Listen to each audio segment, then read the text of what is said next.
David and Goliath, a story that began with fear, not with faith. No one called it defeat, not yet.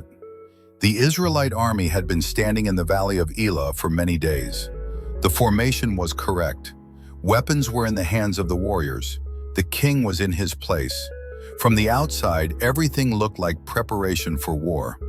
But there was no war, because every morning and every evening, from the camp of the Philistines, one man came out, and that was enough.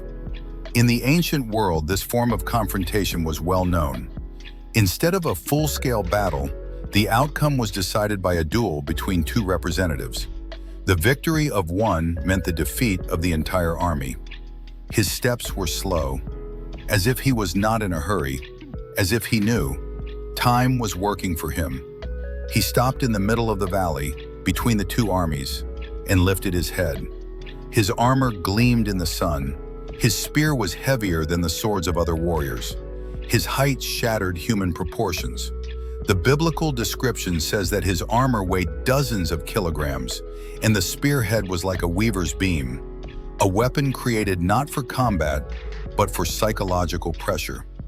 His name was Goliath. He did not rush forward. He did not attack. He did not strike. He spoke, and every word was more precise than a blow. Why do you come out in formation? Choose one man. Let him come out to me. He was not calling for battle. He was calling for humiliation. Because if one falls, all fall. And every time he fell silent, there was no answer in the camp of Israel. Not because they did not hear, but because there was no one to speak. Saul, the king, taller than all, was silent. The warriors, experienced, battle-hardened, were silent. No one stepped forward. At first, this was called caution, then waiting for the right moment, and later it became a habit. 40 days, 40 times fear became a little more normal. In biblical tradition, 40 days are always a period of testing, pressure, and inner breaking. Fear had enough time to take root, and it was at this very moment, when defeat had not yet been officially declared, but was already living in the hearts, that a boy appeared in the camp. Not a warrior, not a commander, not a hero, just David. He came not with ambition, not with a plan, not with a dream to change history. His father sent him to bring bread, to deliver food to his brothers, to return back. An ordinary road, an ordinary day, a story that should never have begun. David hears the shout. He does not know the context. He does not know the agreements. He does not know the fears that had been accumulating for weeks. He simply hears a voice that insults his people and his God. And he stops. He looks around and does not understand. Why is everyone silent? Why does no one answer? Why have experienced warriors lowered their eyes? He asks a question, simple, uncomfortable. What does this mean? Why does this man speak like this? Is this normal? And with these words, he touches what everyone had long tried not to touch. The first to react is not the enemy. The first to react are his own. His brother looks at him with anger. Why did you come here? Whom did you leave in the wilderness? I know what kind of heart you have. This is not protection. This is fear disguised as reproach. Because a person who is not afraid like everyone else calls other people's fear into question. But David does not retreat, not because he is brave, but because something inside does not allow him to remain silent. He does not speak about himself. He speaks about God. And that is what frightens the most. Rumors quickly reach the king. A boy has appeared in the camp who does not keep silent. A boy who speaks as if fear is not the final word. They call Saul. The king looks at David and sees before him not a solution, but a problem. Small, without experience, without chances, and at the same time, the only one who is not trembling. You cannot go against him, Saul says. You are still a youth, and he is a warrior from his youth. Goliath was a professional fighter, trained for war since childhood. David, however, had no military status at all. It sounds like concern, but it is the voice of a man who has already accepted defeat and is afraid that someone might destroy this balance. And it is precisely here that David speaks not about Goliath. He speaks about something else, about lions, about bears, about nights when no one was watching. Shepherds of that time truly used the sling as their primary weapon against predators. It was not a toy, it was a deadly instrument. About moments when he stood alone and the choice was between fear and trust. Saul listens and does not know what to answer, because before him is not a hero. Before him is a man who has not learned to live with fear. He gives David armor, heavy, royal, foreign. This armor was designed for a mature warrior, not for a youth. It was meant to protect, but in reality, it restricted movement. This is always how it is done when people do not believe, but want to calm themselves. David takes a few steps and stops, because in this armor, he cannot breathe. He takes it off, quietly, without a scene, without explanations. And with this gesture, he makes the most dangerous decision of his life. Because now he has no excuses. Now he will go out not as a soldier, but as himself. Night descends on the valley. Tomorrow there will be a battle, but the real struggle begins now. And it is precisely about this night that almost no one speaks. Night descended slowly, not like a covering, like a weight. In the camp, voices fell silent. Fires burned low. Weapons lay beside those who would use them tomorrow, or never dare to. No one celebrated. No one prayed aloud.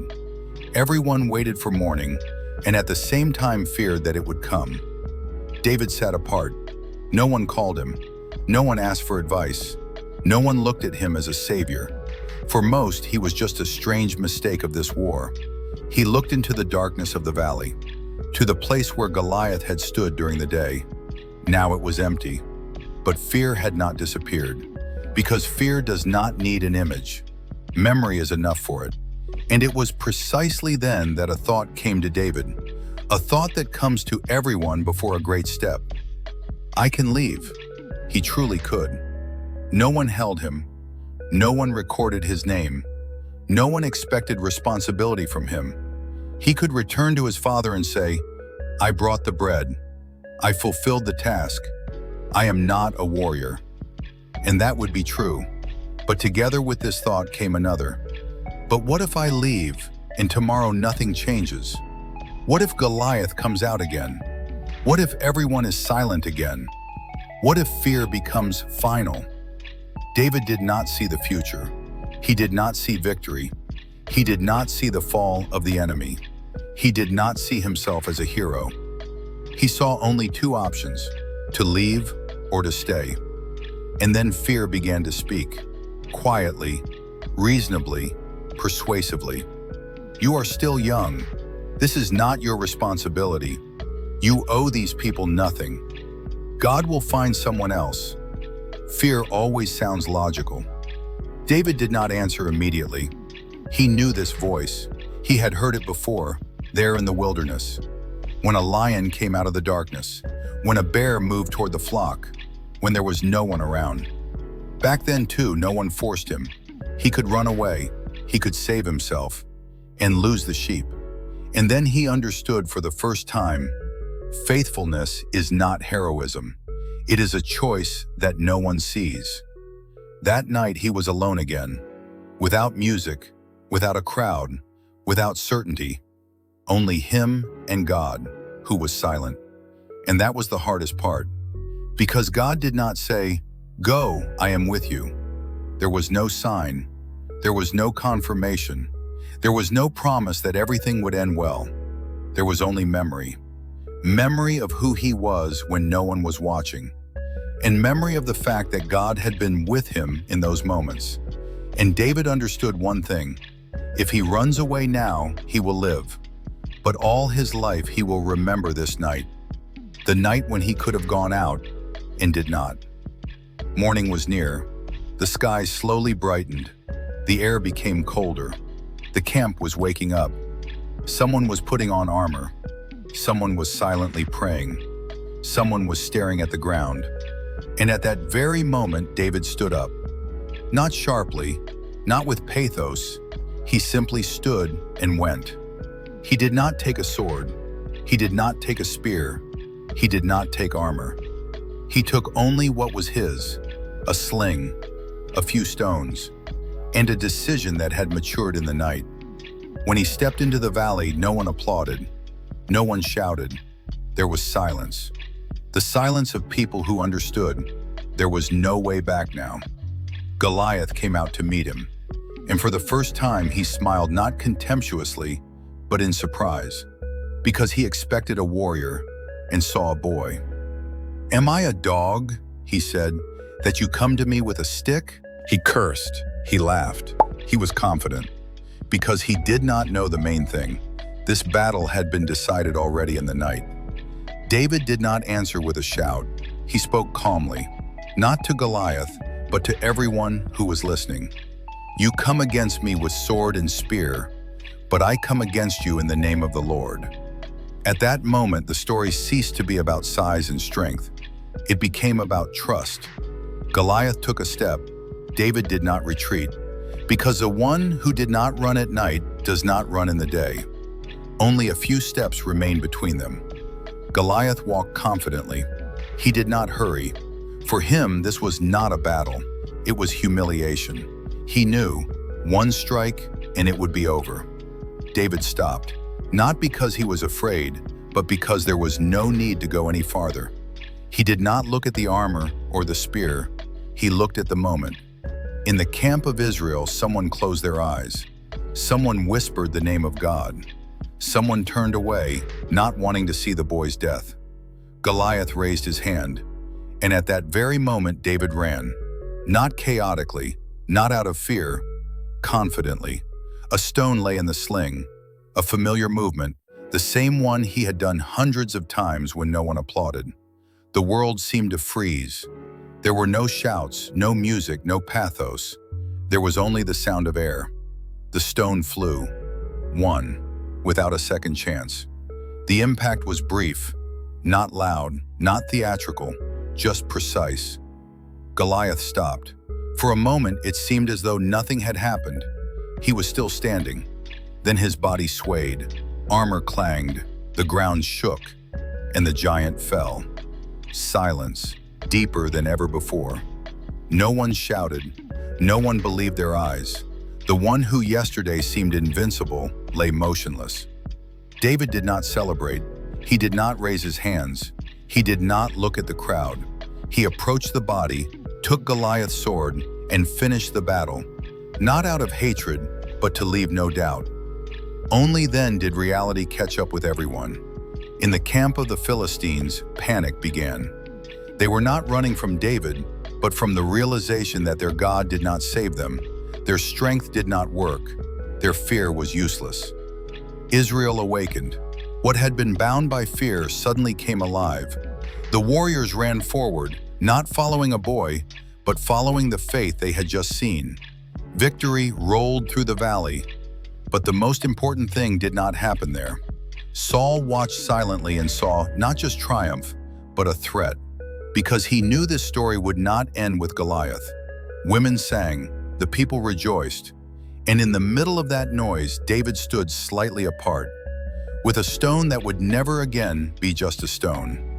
He did not become different in a moment. He did not become king. He did not receive an easy life. On the contrary, it was after this that his hardest trials would begin, because the victory over Goliath was only the beginning. Ahead were envy, persecution, flight, betrayal, and years when God would be silent again.